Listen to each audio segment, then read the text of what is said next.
오늘 말씀을 보면 니고데모라는 바리새인이자 유대인의 지도자, 리더 중에 한 사람이 예수님을 찾아옵니다.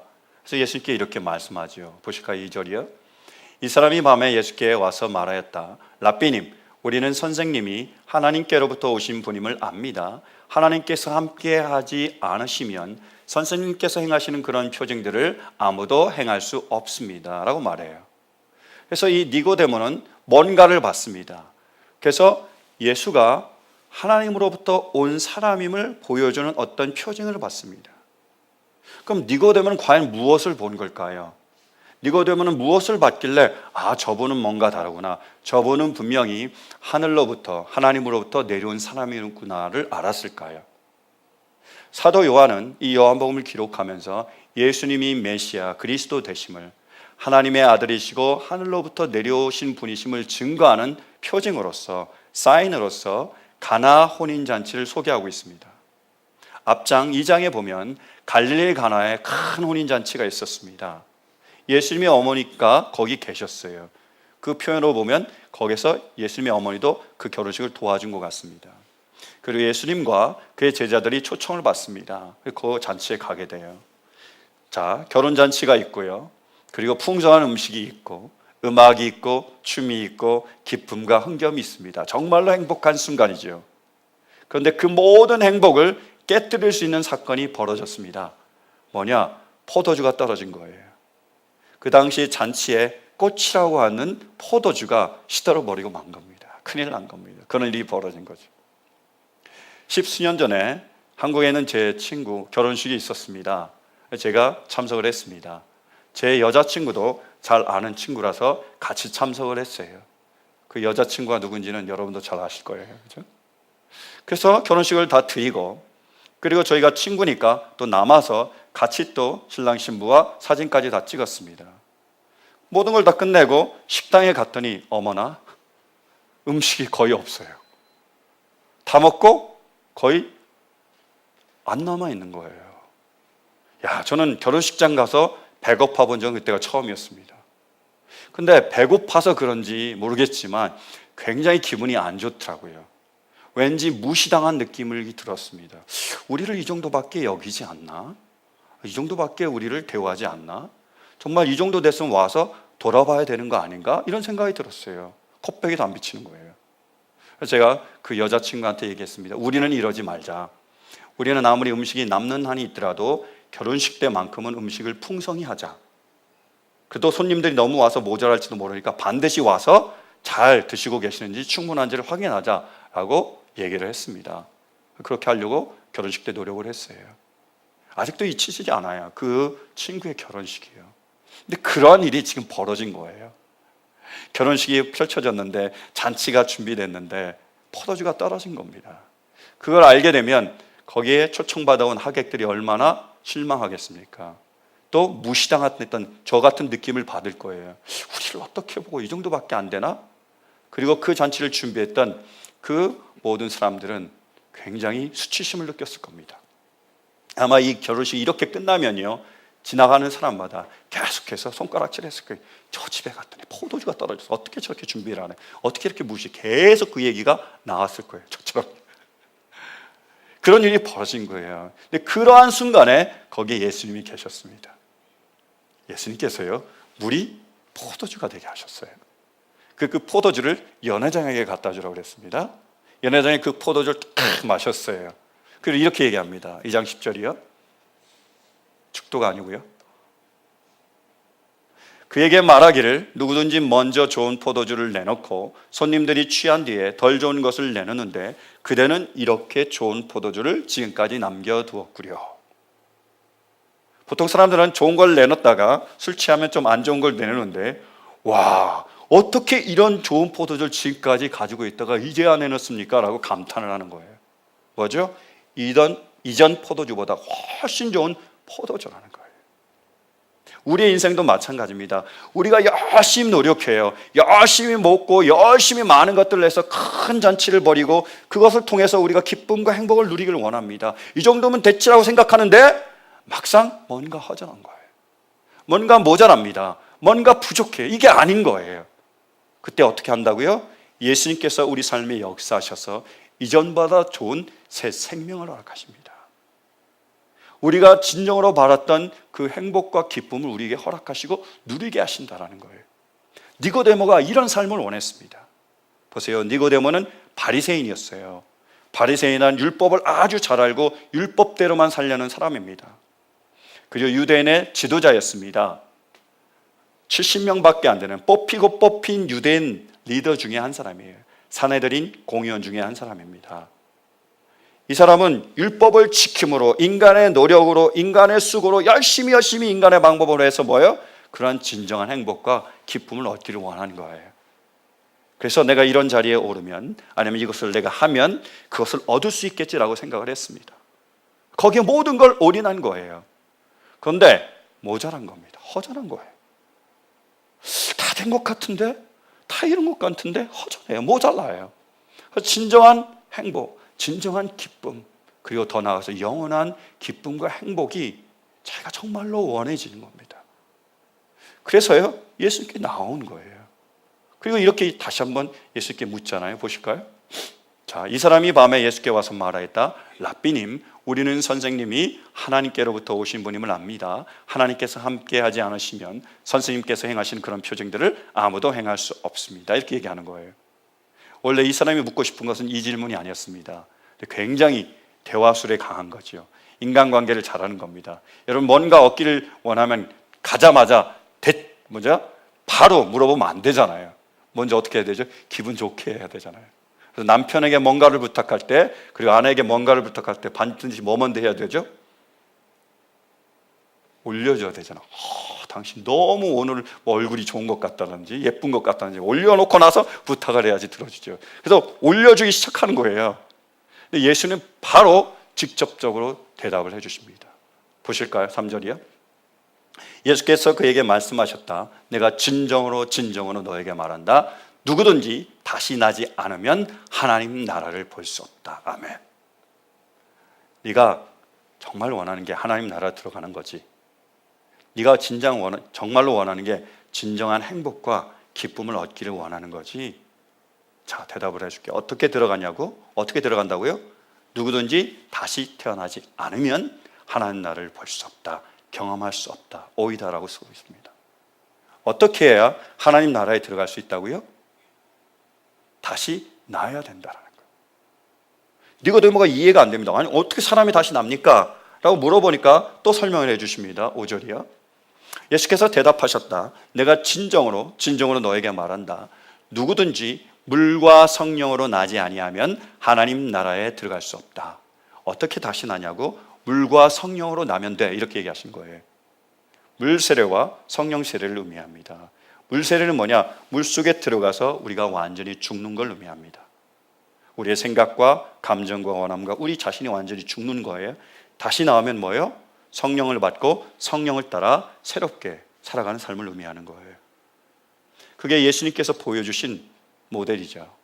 예수님께서 공생애를 시작하시면서 하나님의 나라와 의를 위하여 살아가시면서 세례요한에게 다가가십니다.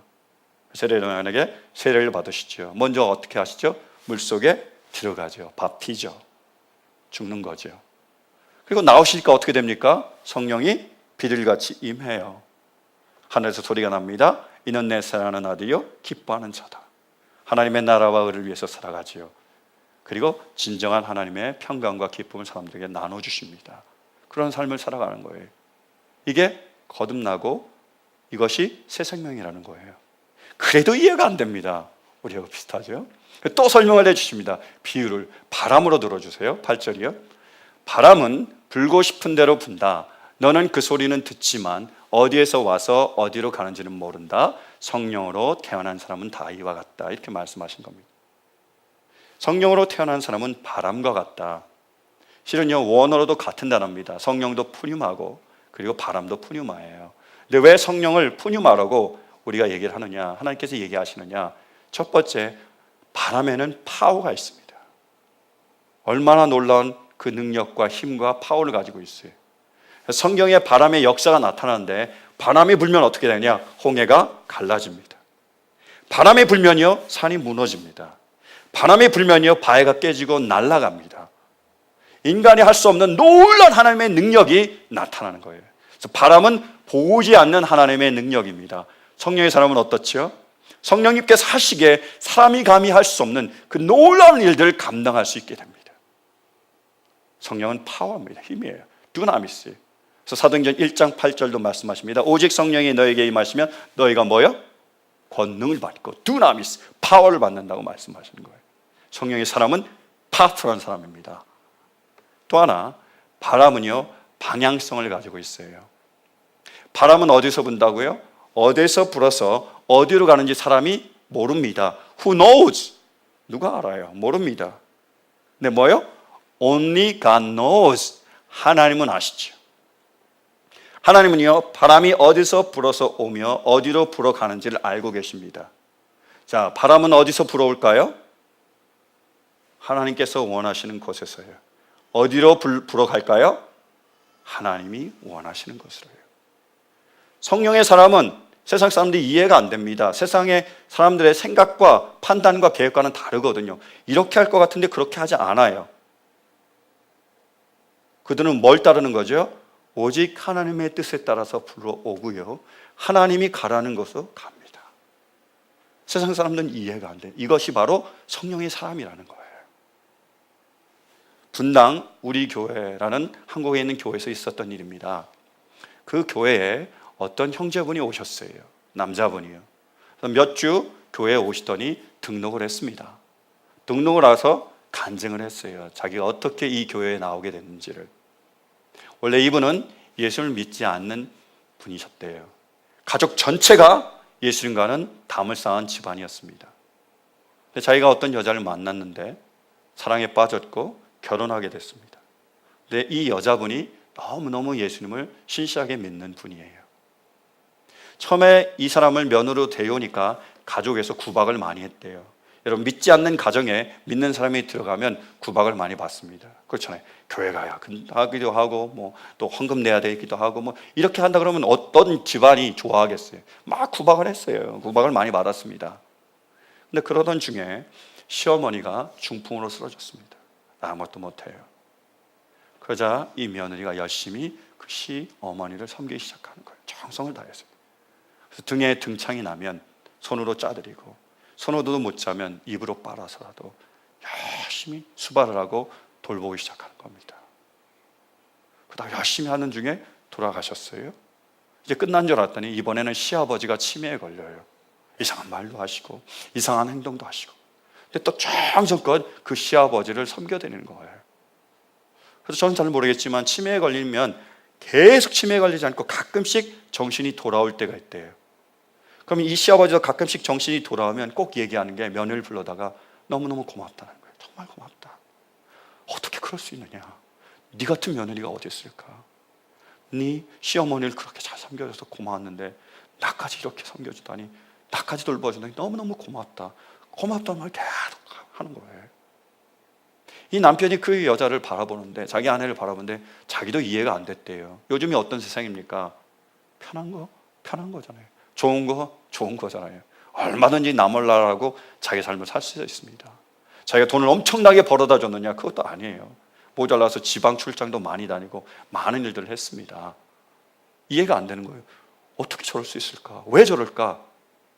그러다가 아내의 그 지극한 정성에 감동을 받고 아내의 말을 듣고 교회에 나왔어요. 그래서 말씀을 듣고 성경을 읽으면서 깨닫게 된 거죠. 왜요? 기독교가 말하는 사랑이 이런 거였구나. 그래서 우리 와이프가 이렇게 살고 있구나라는 걸 알게 됐습니다. 세상은 성령의 사람을 이해할 수 없습니다. 그들과 다르거든요. 그것이 바로 성령의 사람입니다. 성령의 사람이 어떤 사람이라고요? 세상의 방식이나 세상이 하는 그 길을 따라가는 사람이 아니라 오직 하나님께서 말씀하시면 그 뜻대로 나라 불러보고 하나님께서 원하신 것이면 어디든지 불려가는 사람이 바로 성령의 사람입니다. 이렇게 하니까 니고데모가 이렇게 묻습니다. 어떻게 이런 일이 일어납니까? 어떻게 사람이 그렇게 살 수 있습니까? 어떻게 우리가 그렇게 살 수 있어요? 라고 물어봐요. 예수님이 이렇게 대답을 하십니다. 10절 11절이요. 예수께서 대답하셨다. 너는 이스라엘의 선생이면서 이런 것도 알지 못하느냐? 내가 진정으로 너에게 말한다. 우리는 우리가 아는 것을 말하고 우리가 본 것을 증언하는데 너희는 우리의 증언을 받아들이지 않는다. 이렇게 말씀하십니다.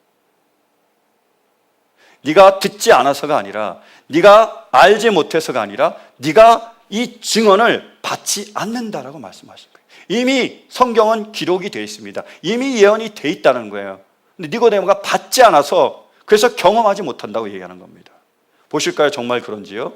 에스겔서 36장. 자, 그리고 내가 너에게 맑은 물을 뿌려서 너희를 정결하게 하며 너희의 온갖 더러움과 너희가 우상을 들을 섬긴 모든 더러움을 깨끗하게 씻어주며, 물이죠. 그 다음이요, 너에게 새로운 마음을 주고 너희 속에 새로운 영을 넣어주며 너희 몸에서 돌같이 굳은 마음을 없애고 살갗처럼 부드러운 마음을 주며, 영이죠. 너희 속에 내 영을 두어 너희가 나의 모든 율례대로 행동하게 하겠다. 그러면 너희가 내 모든 규례를 지키고 실천할 것이다. 말씀대로 성령대로 따르는 거죠. 그때에는 내가 너희 조상에게 준 땅에서 너희가 살아서 너희는 내 백성이 되고 나는 너희의 하나님이 될 것이다. 그때 너희는 내 나라 안에 거하며 그 천국의 모든 기쁨과 평안을 누리게 될 것이다. 약속이 돼 있었습니까? 안 돼 있었습니까? 이미 예언이 된 거잖아요. 에스겔 선지자를 통해서요. 자, 그러면 니고데모가 이것을 알았을까요? 몰랐을까요? 바리새인이며 그 유대인의 율법 선생인 그가 이 예언의 말씀을 몰랐을까요? 알았지요. 뭐가 문제라고요? 받지 않았다는 겁니다. 원하지 않은 거예요. 내가 정말로 새 영을, 하나님의 영을 받아서 그 영대로 따라가기를 원하지 않은 겁니다. 하나님 나라에는 가고 싶은데, 기쁨과 행복과 평안은 누리고 싶은데 그것을 위한 희생을 치르기는 원하지 않은 겁니다. 받아들이지 않은 거예요. 리 스트로베리라는 유명한 저널리스트자, 목사이신 분이 계세요. 책을 많이 썼는데 좋은 책을 많이 썼습니다. 근데 그분이 쓴 책 중에 The Case for Christ, 우리말로는 예수는 역사다라고 번역된 책이 있어요. 그 책이 얼마 전에는 영화로도 만들어졌습니다. 똑같은 제목으로, 예수는 역사다. 그 리 스트로벨은 기자입니다. 기자 출신이에요. 그래서 사실만 중요한 겁니다. 객관적이고 눈으로 볼 수 있고 증명되는 그 사실만 중요해요. 어느 정도냐? 엄마가 나를 사랑한다고? 그것도 확인해 봐야 돼. 이 정도예요. 객관적 사실이 있어야 되는 거예요. 근데 그런 사람인데 하루는 가족과 함께 식당에 갔는데 아이가 알사탕을 먹다가 목에 걸렸습니다. 숨이 넘어가게 생겼어요. 이런 위급한 상황인데 그때 마침 간호사가 있었습니다. 근데 이분이 어떤 분이냐? 원래 다른 식당으로 가려다가 성령의 인도하심이 있어서 이 식당으로 왔대요. 그리스도인입니다. 근데 그 광경을 보고 그 아이를 붙들어서 이제 사탕이 나오게 해서 그 아이를 살려낸 거예요. 리는 우연이라고 생각했죠. 근데 그 아내는 그렇지 않다고 생각했습니다. 그래서 관심을 갖기 시작했고 결국 교회에 나가기 시작했고 교회에 등록했어요. 리가 화가 난 겁니다. 어떻게 그럴 수 있냐? 어떻게 그런 사이비 종교에 빠질 수가 있느냐? 눈으로 증명할 수 없고 객관적인 사실로 증명할 수 없는 그러한 종교를 믿는 그런 사람들에게 당신이 빠질 수 있느냐? 그리고 마음속으로는 그 예수님이라는 분한테 아내를 뺏긴다는 생각을 한 거예요. 도저히 안 되겠다라고 생각한 겁니다. 그래서 결심한 게 이 기독교가 거짓 종교라는 걸 내가 밝혀야 되겠다라고 생각한 거예요. 철저하게 조사를 해야겠다. 거짓임을 내가 증명해야 되겠다라고 생각한 겁니다. 여러분, 기독교의 가장 핵심이 뭐지요? 십자가가 부활이에요. 그래서 부활이 거짓말임을 증명할 수만 있다면 기독교를 무너뜨릴 수 있다고 생각한 겁니다. 그래서 철저하게 조사를 시작한 거예요. 부활에 대해서요. 그래서 맨 먼저 부활의 권위자인 박사를 찾아갑니다. 그래서 부활이 정말 사실입니까? 라고 물어봐요. 사실이라고 얘기합니다. 그 중에 하나가 예수님이 부활하셨는데 500명의 증인이 있다는 거예요. 직접 예수님께서 부활하신 그 부활하신 예수님을 본 500명이 있었습니다. 그들이 증언도 했고 그리고 그들이 쓴 기록도 있다는 거예요. 역사적인 그 자료로 남아 있습니다. 그 이렇게도 얘기합니다. 만약 그게 거짓말이라면 누가 순교하겠느냐는 거예요. 거짓을 위해서요. 할 말이 없는 거죠. 그래서 이번에는 이렇게 생각합니다. 그래, 그러면 그 역사적인 기록이 있어서 부활이 진리라면 그럼 그 기록이 믿을 수 없는 거라면 되겠다라고 생각한 거예요. 왜냐하면 그것이 원본은 아니고 사본이니까, 카피본이니까. 그럼 이 사본이 믿을 만한가를 알아보기 시작했습니다. 그래서 고고학자이자 이제는 신부가 된 말테즈라는 분을 찾아갔어요. 그래서 그 증인들이 500명 이상이 되는 사람들이 부활한 예수님을 봤다고 증언을 했는데 그것이 이 사본에 기록이 됐는데 이 사본이 믿을 만합니까? 라고 질문한 거예요. 근데 그분이 이렇게 얘기한 겁니다. 문서를 볼 때에 바로 본문 문서 비평이라는 게 있다. 본문 비평이라는 게 있는데 뭐냐면요, 사본이 많으면 많을수록 그것이 더 사실에 가깝다라는 거예요. 사본이 많으면 많을수록 더 많이 참고할 수 있고 더 많이 비교를 할 수 있어서 거기서 알맹이만 진짜만 뽑아낼 수 있다는 겁니다. 그래서 사본이 많다? 그럼 그것이 가장 진실에 가깝다라는 거예요. 그래서 호모의 일리아드 얘기를 든 겁니다. 호모가 일리아드를 썼잖아요. 그리스 사람들은 그 성경처럼 여길 정도의 책입니다. 근데 그 사본이 얼마가 되느냐? 1565개가 된대요. 엄청난 사본의 양입니다. 소크라테스, 아리스토텔레스 10몇 개, 그리고 5개, 6개 이 정도밖에 안 되는데 호모의 일리아드는 1565개가 되는 거예요. 그러니까 믿을 만한 거죠. 그런데 이 일리아드보다 더 많은 사본을 가진 유일한 문헌이 있대요. 뭘까요? 신약성경입니다. 신약성경은 얼마나 되느냐? 5843개의 사본을 가지고 있습니다. 4배 이상이 되는 거예요. 그럼 뭐예요? 4배 이상 더 믿을 만한 거잖아요. 그 사본을 쌓아놓으면 1600m가 된대요. 위로 쌓아놓으면 믿을 수 있다는 거죠. 이것도 아닌데 사본도 믿을 수 있는 거예요. 그래서 실마가 돌아오는데 이런 질문을 하게 됩니다. 그 신부한테요. 그렇다면 예수님은 왜 죽임을 당했습니까? 하나님의 아들인데 능력이 있을 텐데 그걸 피하면 되는데 왜 죽었을까요? 라고 물어봤어요. 신부가 얘기합니다. 그래서 제가 고고학자에서 신부가 됐습니다. 사랑 때문이에요. 이렇게 얘기합니다. 사랑 때문에 십자가의 죽음을 당하셨다는 거죠. 그러냐? 또 돌아왔습니다. 그래서 이번에는 이런 생각이 들었어요. 너무 편향적이다. 기독교인들한테만 물어보니까 이렇게 대답하는구나. 그러니까 이제는 기독교 말고 무신론자한테 물어봐야지. 그리고 성경을 아는 사람이 아니라 인간 심리에 뛰어난 사람을 내가 찾아봐야지 해서 찾았습니다. 그래서 미국 정신과 협회 회장 그리고 무신론자 그 사람을 만나서 질문한 거예요. 500명의 사람들이 예수님이 부활한 것을 봤습니다. 그들의 그 봤다는 증언이 그 증거가 그 문서가 사실입니다. 그러면 보긴 봤는데 혹시 환각을 본 거 아닙니까? 최면으로 다 같이 이상한 걸 보고 그럼 그렇게 증언한 거 아닙니까? 이렇게 말하겠죠. 그럼 끝장나는 거니까. 그랬더니 무신론자인 그 박사가 이렇게 얘기합니다. 환각은 개인적인 것이고 전염이 안 됩니다.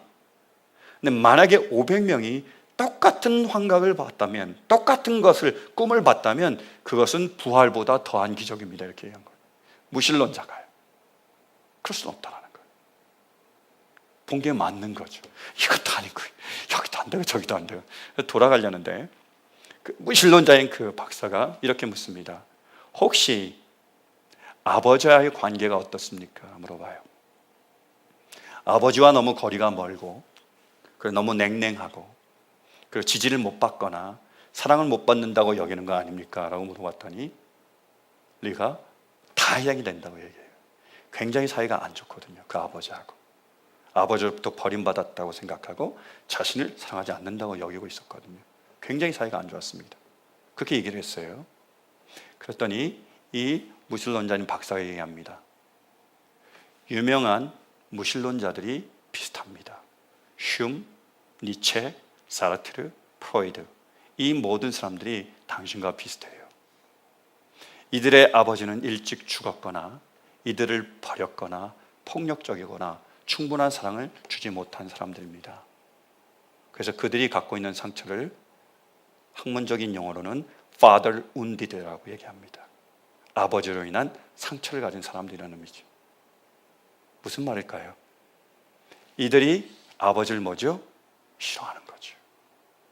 하나님이 누구시죠? 아버지잖아요. 아버지를 싫어하는 거예요. 그래서 원하지 않는 거죠. 사실이어서가 거짓이어서가 그런 문제가 아니라 원하지 않는 겁니다. 받아들이지 않는 거예요. 그래서 무신론자들이 된다는 거예요. 그걸 짚어준 겁니다. 그래서 그것도 무시하고 오게 되죠. 그러나 또 빌 크레이그라는 박사하고 얘기를 하면서 그 박사가 이렇게 물어봅니다.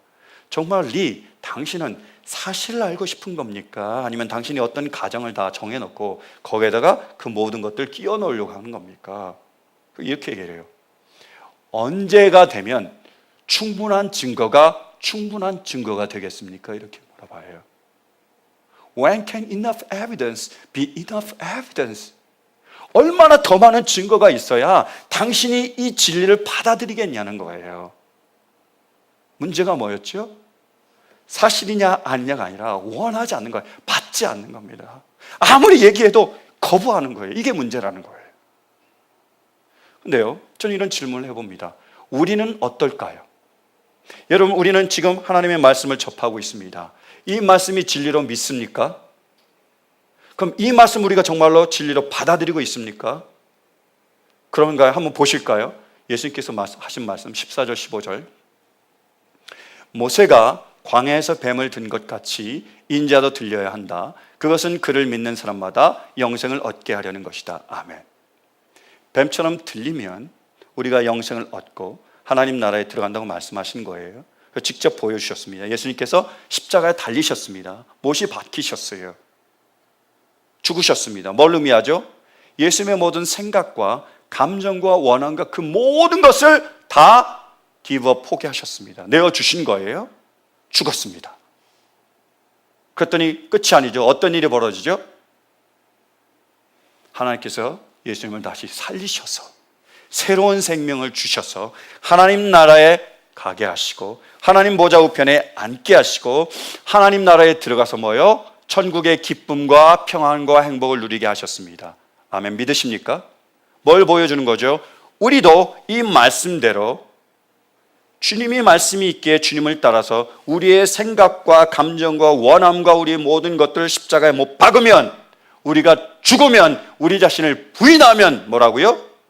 성령을 따라 살아가면 새 생명을 얻고 하나님의 약속하신 기쁨과 평안과 진정한 행복을 누리는 삶을 살 수 있다는 겁니다. 여러분, 이 말씀이 진리임을 믿으십니까? 그러면 정말로 받고 있습니까? 그렇게 하고 있나요? 정말로 우리가 하나님의 말씀이 있게, 뜻이 있게 이 모든 것을 다 버리고 있나요? 제가 즐겨하는 예화가 있잖아요. 어떤 목사님이 등산을 굉장히 좋아하셨습니다. 등산을 자주 갔어요. 사람들과 함께 자주 갔습니다. 근데 어느 비가 추적추적 내리는 날이에요. 등산 가자 그러니까 갈 사람이 없습니다. 혼자서라도 등산을 가는 거죠. 가다가 쭈르륵 미끄러져서 떨어져 내려가는 거예요. 절벽을 향해서 가고 있었습니다. 근데 마침 거기에 나무 뿌리가 있어서 그걸 꽉 붙잡았어요. 절벽에 대롱대롱 매달렸습니다. 대롱대롱 매달리니까 이제 사람을 찾기 시작하는 거죠. 거기 누구 없어요? 제발 살려주세요. Is there anyone there? Please help me. 왜냐하면 외국 사람도 지나갈 수 있으니까. 한국말로도 부르고 외국말로도 부르고 계속 부르고 있었습니다. 소리가 들립니다. 김 목사야, 김 목사야. 윤 목사가 아니어서 다행입니다. 누구냐? 누구세요? 라고 물어보는 거예요. 나는 내가 믿는 예수다. 예수님 잘 됐네요. 제발 저 좀 살려주세요. 제발 저 좀 건져주세요. 라고 얘기했어요. 예수님 말씀하십니다. 네가 나를 믿느냐? 그러면 네가 붙잡는 그 손을 놓아라. 무슨 소리입니까? 내가 지금 절벽으로 떨어져 죽으려다가 겨우 이거 잡고 제가 대롱대롱 이나마 살고 있는데 이걸 놓으면 제가 죽습니다. 라고 얘기한 거예요. 예수님 다시 말씀하십니다. 네가 나를 믿는다면서 그러면 그 손을 놓아라. 라고 말씀하셨습니다. 심각해졌죠. 고민하기 시작합니다. 정적이 흐릅니다. 마침내 단호하게 결단한 것 같아요. 그래서 이 사람이 이렇게 큰 소리를 외칩니다. 거기 예수님 말고 다른 분 안 계세요? 우리가 웃는데 우리는 어떻죠?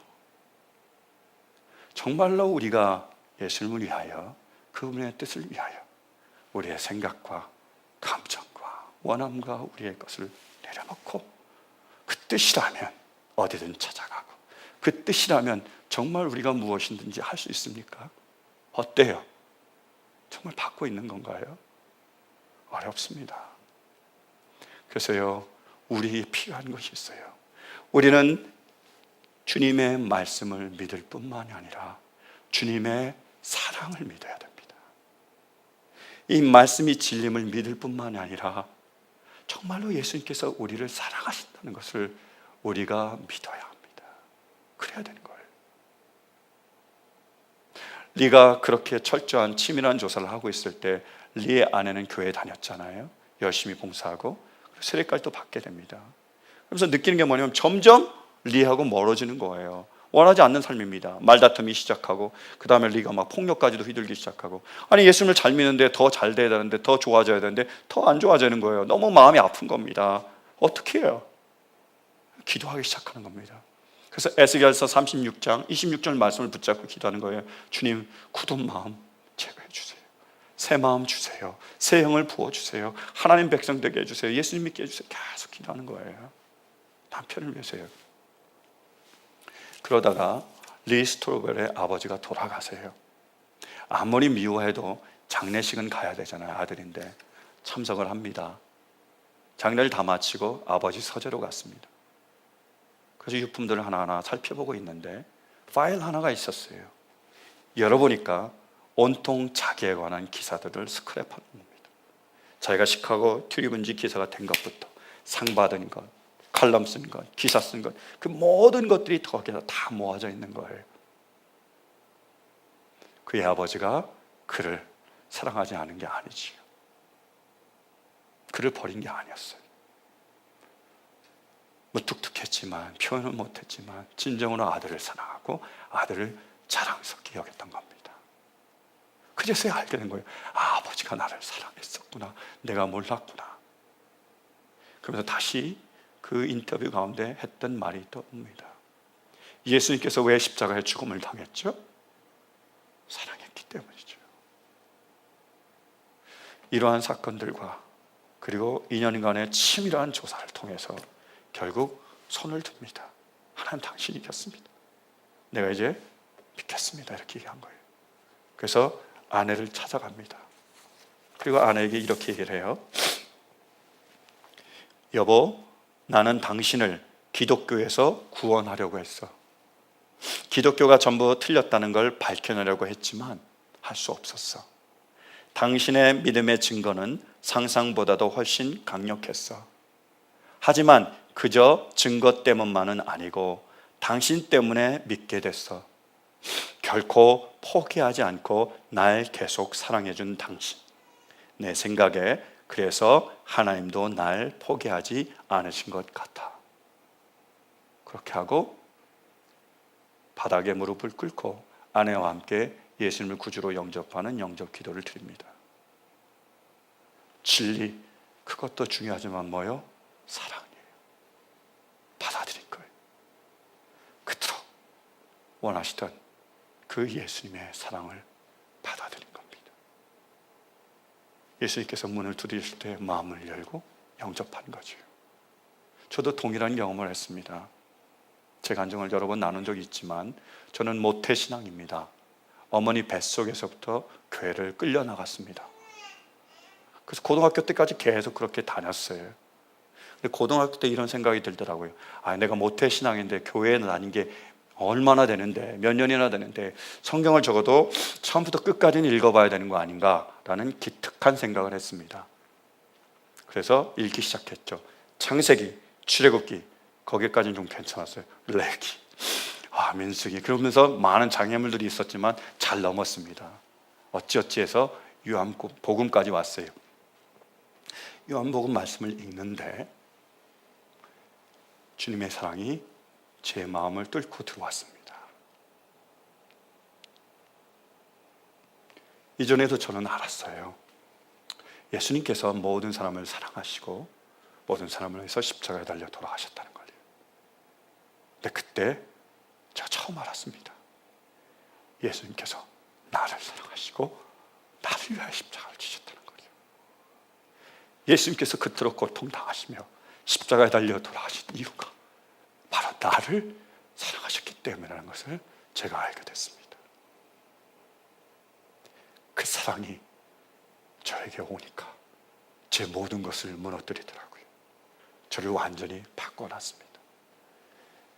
이제까지 나를 위하여 살던 삶을 완전히 뒤엎어놓으시고 예수님을 위하여 그리고 다른 사람들을 위해서도 살아가야 된다는 것, 그들을 사랑해야 된다는 걸 보여주기 시작했어요.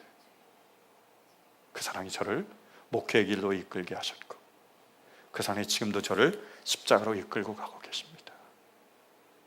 정말 원하는데 주님을 사랑하니까 제 생각과 감정과 원함을 내려놓아야 돼요. 제가 예수를 믿으면서 제일 안 좋은 게 화를 끝까지 못 내는 겁니다. 끝까지 싸우고 이겨야 되는데 못 이겨요. 제가 와이프하고 말싸움하면 이길 수가 없습니다. 와이프가 무조건 버티기만 하면 이기는 거예요. 제일 나빠요. 그러니까 가정이 평화한 거잖아요.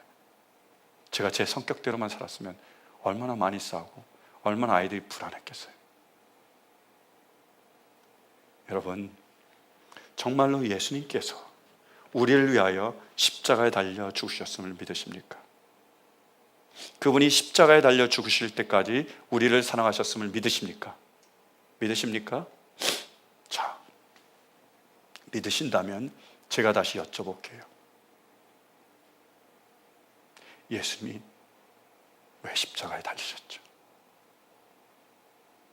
예수님께서 왜 그렇게 고통을 받으시며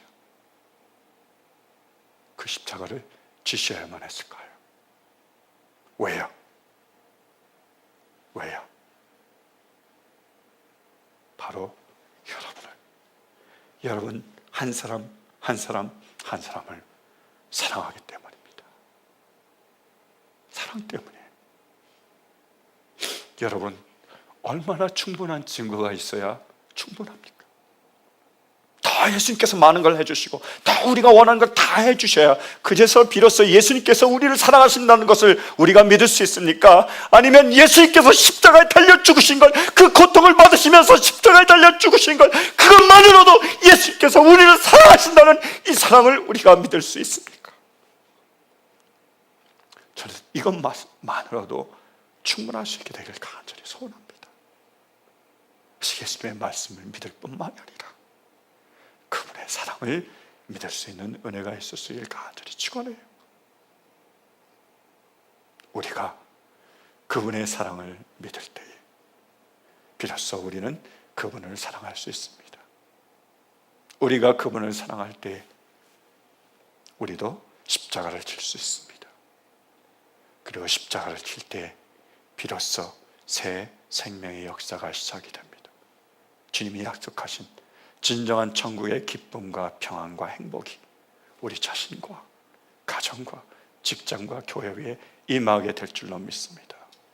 사랑하는 성도 여러분, 간절히 기도합니다. 하나님의 말씀을 믿는 은혜뿐만이 아니라 주님의 그 사랑을 믿을 수 있는 그 은혜가 우리 모두 가운데 이 시간 임할 수 있게 되기를 간절히 축원합니다. 함께 기도하시겠습니다.